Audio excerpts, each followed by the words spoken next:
अब सोचिए, देश में करीब करीब 10 करोड़ ऐसे फर्जी लाभार्थी थे जिनका जन्म ही नहीं हुआ था और जिन्हें सरकारी मदद जा रही थी।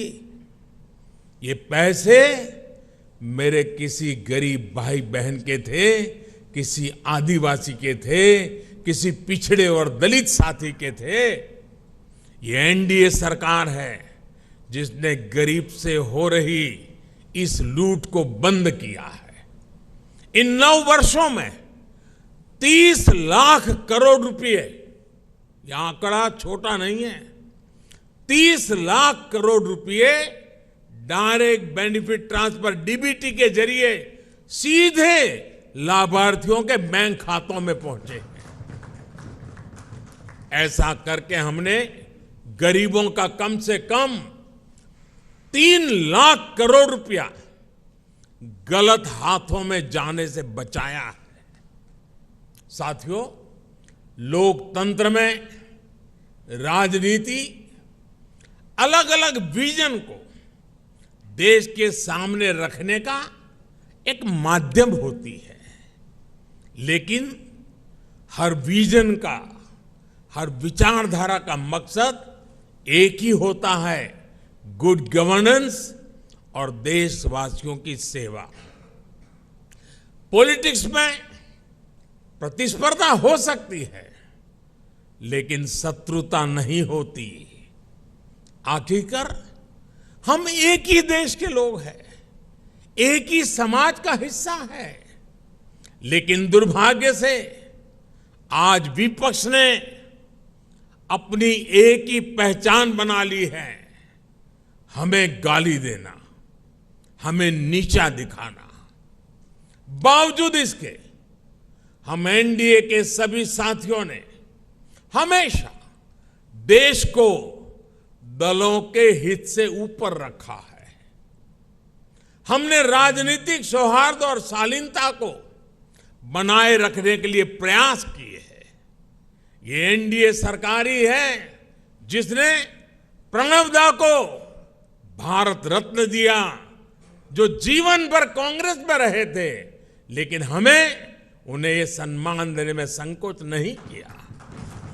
ये एनडीए सरकार ही है जिसने मुलायम सिंह यादव, शरद पवार, गुलाम नबी आजाद, तरुण गोगोई, एमसी जमीर, मुजफ्फर बेग, ऐसे अनेक नेताओं को जो राजनीतिक दृष्टि से हमारे साथ नहीं है, हमारे खिलाफ है, हमने पद्म सम्मान दिया है उन लोगों को।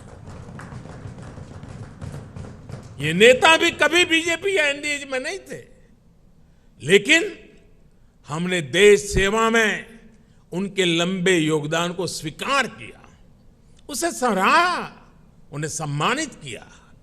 लोकतंत्र की ये मूल भावना एनडीए की कार्यशैली में आपको हर जगह दिखेगी। इस समय भारत G20 समिट को होस्ट कर रहा है। इससे जुड़े आयोजन देश के हर राज्य में, हर हिस्से में हो रहे हैं। हमने इन आयोजनों को वेन्यू तय करते समय कभी ये नहीं सोचा कि किस राज्य में कौन सी पार्टी की सरकार है। कोरोना के समय भी मैंने लगातार सभी राज्यों के मुख्यमंत्रियों के साथ व्यक्तिगत संवाद किया, मीटिंग की। कौन मुख्यमंत्री किस पार्टी का है, ये विचार कभी हमारे बीच नहीं आया। इसी तरह आप उन दिनों को भी याद करिए जब भाषा, लैंग्वेज लोगों को बांटने के एक टूल के तौर पर इस्तेमाल होती थी। लेकिन एनडीए सरकार की सोच देखिए। एनडीए सरकार ने मातृभाषा को बल देना शुरू किया और आज भाषाओं के माध्यम से, मातृभाषा के माध्यम से मेरे युवा डॉक्टर और इंजीनियर बने, इसका अवसर देने का जरिया भाषा बन रही है।